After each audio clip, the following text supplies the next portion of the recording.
अच्छा, ये जो मालेगांव में अवैध बांग्लादेशियों का मुद्दा है, एफआईआर दर्ज हो रही है, पूरे महाराष्ट्र में भाजपा जो है इसके खिलाफ प्रदर्शन कर रही है, एफआईआर दर्ज कर रहा है, इसको किस तरह से देखते हैं? नहीं, मालेगांव के साथ तो अन्याय हो रहा है। नहीं, मालेगांव के साथ तो अन्याय हो रहा है। बात यह है कि मालेगांव जो है कसीर आबादी वाला मुस्लिम शहर है और हमको ऐसा लगता है कि इलेक्शन से पहले मालेगांव में ये इल्ज़ाम लगाया गया था कि यहाँ पर बहुत बड़ी रकम का व्यवहार हुआ। मालेगांव में 114 करोड़ रुपया लोगों के अकाउंट में आया, ऐसा शोर मचाया गया। एफआईआर भी दर्ज हुई, उसकी एफआईआर दर्ज हुई। अब इस मैटर में लेकर के ये इल्ज़ाम लगाया गया कि ये वोट जिहाद के लिए। अब जाहिर बात है, वोट जिहाद के लिए है तो वो रकम किसी न किसी को तो गई होगी ना। जैसे मैं वहाँ से इलेक्शन लड़ रहा था, मुझको तो एक पैसा भी नहीं मिला, 1 रुपया भी नहीं मिला। तो जो लोग इलेक्शन लड़ रहे थे, अगर उनको नहीं मिला है तो सवाल ये पैदा होता है कि फिर वोट जिहाद का जो इल्ज़ाम लगाया गया, या तो ये खोटा इल्ज़ाम था, और अगर इसमें सच्चाई है तो सरकार ने जो है इस पर इंक्वायरी करके उसका दूध का दूध पानी का पानी करके देना। ये जो मुद्दा था 114 करोड़ रुपए मालेगांव मुख्तलिफ लोगों के जो है अकाउंट में आए, उस बात को सर्द खाने में डाल दिया गया कि वो बिल्कुल गायब हो गया।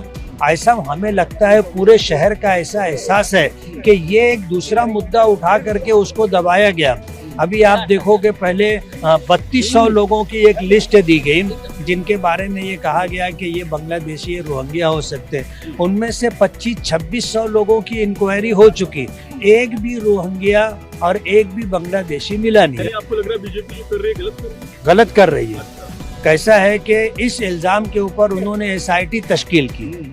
जब एसआईटी स्पेशल इंक्वायरी टीम बनाई गई है तो उनको जो काम दिया गया है, जो जिम्मेदारी दी गई है, उनको वो काम करना चाहिए। वो बांग्लादेशी लोगों को ढूंढे, रोहिंग्या लोगों को ढूंढे, वो सब छोड़ करके वो जन्म दाखिले को ले करके अगर किसी के स्पेलिंग में फ़र्क है और बाप का नाम आगे हो गया बेटे का, जैसे अपने बोर्डिंग पास में होता है। और मेरे साथ तो यहाँ लग रहा है सर, ये चुनावी स्टंट लग रहा है जो अभी महानगर पालिका के चुनाव वगैरह आ रहे हैं, आपको चुनावी स्टंट लग रहा है? हमारे यहाँ तो चुनावी स्टैंड नहीं लग रहा है। हम तो ऐसा समझते हैं कि वो 114 करोड़ रुपए के मैटर को दबाने के लिए ये मुद्दा उठाया गया है। अच्छा सर, रमजान लाउड स्पीकर को लेकर जो अभी भारतीय जनता पार्टी ये मुद्दा उठा रही है कि लाउड स्पीकर की आवाज बहुत ज्यादा तेज हो जाती है, तो आप इसके पक्ष में हैं या उसके खिलाफ में हैं? नहीं, ये भी एक इल्जाम है। आप भी तो समाज में रहते हैं, जहाँ रहते होंगे कहीं आसपास मस्जिद होगी, नहीं तो आपको रास्ते में आते जाते कभी आवाज सुनाई देती होगी। क्या आपको लगता है कि वो साउंड इतना ज्यादा होता है कि आदमी को तकलीफ हो? ऐसा तो कुछ भी नहीं होता है।